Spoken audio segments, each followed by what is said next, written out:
So we try again. I'm back again, guys. I'm so sorry about the stream that got cut earlier on. Yeah, I am back now. I have an update. That is what I wanted to come here online about. So this is about the king, our very new king, King Misuzulu. What is happening? Just an update about uNdlunkulu in general. So first of all, I think most of people already know that the coronation has been postponed. Umntwana wakaPhindangene ubaba uButhelezi did announce that it has been postponed due to the circumstances, the disaster that happened in KZN. The floods has caused the due date to change. It's actually not even known when it will happen again. So at the moment, the coronation is just it's not known when it will happen. I can tell you now that some people would be happy about that because siyazi ukuthi abantu bephikisana kakhulu nale ndaba yokubekwa kwenkosi uMisuzulu, kodwa abantu befamily yakhona ke kaZulu into esingeke sayingena ke thina leyo, kodwa nje bese sulindele kakhulu umcimbi wange 28th of May. It is not gonna be happening anymore. The date has moved to an unknown date. So I'm sure they will communicate the new details as soon as everything else clears. And it does make sense ukuthi they postpone it. Ngeke sithi imndeni eminingi and the landscapes zireshapeka imndeni eminingi ikhala and all of these issues, and thina sibe sijabulela ukubekwa kwenkosi. It's not making any sense. We can't be a happy nation when most of the people, the majority of the people are affected by the floods. Thina sibe sijabulela ukuthi nje sibeka inkosi yethu, just one person. Sesiyamazi vele ukuthi uyena inkosi and we are happy about him. So asikho isidingo so good. Coronation is just the officiation ceremony by government. Thina ngokwethu we have a king and we are proud, we are happy about him. So that was the first thing. With the coronation has been postponed, and this is how umntwana wakaPhindangene put it for us to hear. Njengoba isizwe sakithi sililela ukudlula emhlabeni kwabantu abaningi kangaka nokubhidliza kwemizi nempahla ngenxa yezikhukhula ezinamandla esifundazweni saKwaZulu Natal naseMpumalanga Koloni, kufanele manje njengesizwe sigxilise imiqondo yethu ekuthobeni amanxeba nasekwakheni kabusha lokhu okubhidlilwe izikhukhula. Kulesi sikhathi sobuhlungu obungaka kanye nomunyu, isilo samabandla uMisuzulu kaZwelithini sizokalise ukukholelwa ngokujolileyo ekuhlehlisweni komcimbi wokubeka kwaso ukuthi ilanga bese libekiwe u28 wenyanga ezayo ukuthi uhlehliswe ngenxa yakho konke lokho okuvelele isizwe. Ngokwesicelo sesilo ngidlulisile kumengameli wezwe umhlonishwa uMatamela Cyril Ramaphosa ngolesithathu ntambama lokho kusho isilo. Kwathi ngalobo busuku ngaphambi kokuba abone incwadi yami, umengameli uRamaphosa washaya ucingo ezwakalisa imizwi efanayo eyibhekise kimi, naye ekhuluma ngakho ukuthi mhlawumbe usuku lobekwe isilo kufanele sibhekisise ukuthi singehlehliswe yini. Ngamtshela ukuthi incwadi yami ithunyelwe emini kuye la isilo sesishilo ukuthi kufanele usuku lokubekwa kwaso kuhlehliswe. Namhlanje umengameli umnumzana Ramaphosa uyiphendulile incwadi yami ngokusemthethweni, eqinisekisa ukuvumelana kwakhe nesinqumo sesilo samabandla sokuhlehlisa ukubekwa kwaso esihlalweni, nokusho ukuthi kuboniswane ngokubekwa kosuku olusha olungale kokuphela kwenyanga kaMeyi 2022. Emva kokukhuluma nesilo samabandla ngonyama yethu nemndeni sendlunkulu kanye nomhlonishwa umengameli, sesihlala phansi sinqume usuku oluyomenyezelwa ngokufaneleyo, usuku olusha lokubekwa kwesilo esihlalweni. Egameni lesilo samabandla ngizwakalisa amazwi ajulileyo enduduzo kuwo wonke umndeni olahlekelweyo.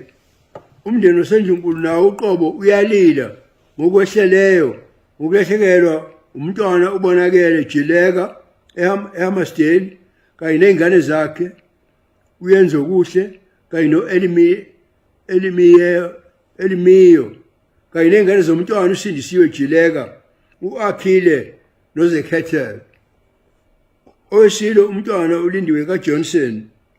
uJohnson katshela endoda kaDinizulu ngenkathi umuzi wabo ubhidlika elahlekelwa ngamalungu amahlanu omndeni. Le nhlekelele engachazekiyo ingenye yezehlo eziningi eziphinde zalalisa izwe lakithi bhu ngesisu phansi. Sengathi uSomandla angathoba amanxeba enhliziyo yesizwe sakithi ngalesi sikhathi esikhulu nesibuhlungu kanjena. Ngiyabonga.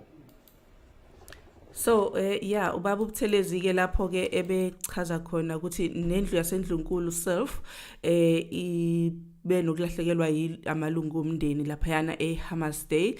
Sithi ke kuba bonke ke abalahlekelwe imizi nezihlobo nabangani during this situation, sithi nje mabaduduzeke sengazuthi bengatholakala bonke ngoba vele umuntu uyayathobeka amanxeba mangabe nilibonile ithambo lenu nayifihlele engadini nayibonela ukuthi hayi nakho la siqibe khona ithambo liyashesha ukudlula niyaduduzeka. So engazuthi bonke ke inkosi yami bengatholakala kudluliseke.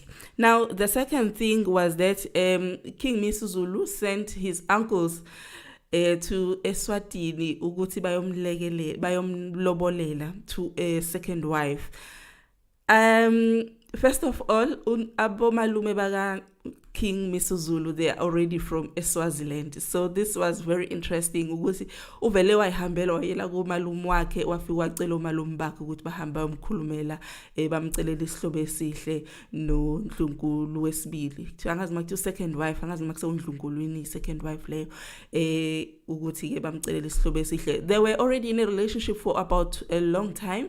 It's just to officiate everything, and that is very kind of him ukuthi athathe bonke labantu akade ezwana nabo before abe inkosi abaqoqe abenza amakhosikazi abo.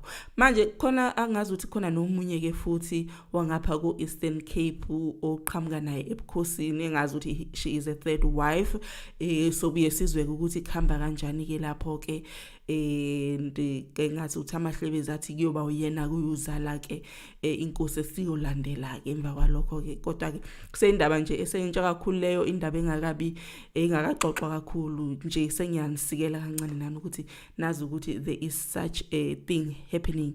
And the last point that I wanted to talk about is that King Misuzulu is under a pressure ukuthi he must find a new prime minister, and I can understand why they are putting so much pressure on him to find a new prime minister. Currently the prime minister is a prime minister that was his father's prime minister, uShenge umntwana wakaPhindangene ubaba uButhelezi, and he is very old. He's 92, 93 years there, and shame for a 93 years old man, he is doing a very, very good job, and he has been behind Misuzulu from the word go. He has done everything. He's been there for him. He's been even doing speeches on behalf of him, supporting him. He's really done a lot to support our king, to make sure that the Sizwe are we during this time. Ngoba siyazi ukuthi ukuba he did not have support Buthelezi, this thing wouldn't happen. Mhlawumbe ngabe akasekho nokuba because Buthelezi has been there for a long time. He has experience kulezi zimo lezi esibhekene nazo. Njengamanje, he was there before even ubaba kaMisuzulu, King Zwelithini was there.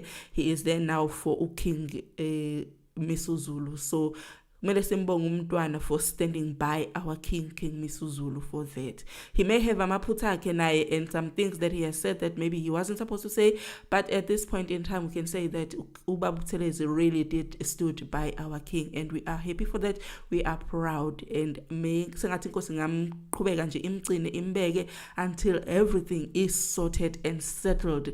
Nje sibe happy. Ngeke sisho ukuthi engathi ngaphila unomphelo, akekho umuntu ophila unomphelo. At some point bonke abantu bayahamba. So siyabonga ukuthi up to now he has been there and doing what he has been doing to support this process.